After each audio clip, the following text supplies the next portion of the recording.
BNP স্থায়ী কমিটির সদস্য ডক্টর এম জাহিদ হোসেন বলেছেন, জুলাই সনদ স্বাক্ষর অনুষ্ঠানে কোনো দল অংশ নেবে কিনা তা সেই দলের বিষয়। সকালে শহীদ রাষ্ট্রপতি জিয়াউর রহমানের সমাধিতে diploma medical association of Bangladesh ডিম্যাবের শ্রদ্ধা জানানো শেষে একথা বলেন তিনি। ডক্টর জাহিদ আরও বলেন, জুলাই সনদের জন্য সবাই মুখিয়ে রয়েছে। যারা এখন সই করবে না তারা আশা করি পরে স্বাক্ষর করবেন।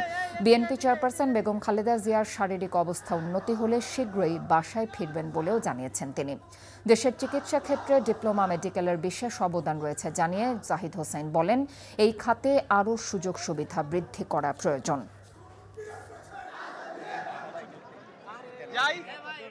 একটি দল অংশগ্রহণ করবে না বলে ওনারা বলেছে, বাট ওনারা ওটাও বলেছে যে ওনারা পরবর্তীতে আবার যখন ডাকা হবে সেগুলোর মধ্যে যাবে, এবং যদি ওনারা মনে করে যে এটা সনদে স্বাক্ষর করবেন তাহলে ওনারা স্বাক্ষর করবেন। ওনারা একদম আসছে না তা ঘটনাটা ঠিক তা না। ওনাদের মধ্যে হয়তো কোনো জিনিসের মধ্যে চাওয়া এবং প্রাপ্তি, দাবি এবং বাস্তবতার নিরিখে হয়তো কোনো কিছু মিলছে না। রাজনৈতিক দল হিসাবে ওনারা যে কোনো সিদ্ধান্ত নিতে পারে।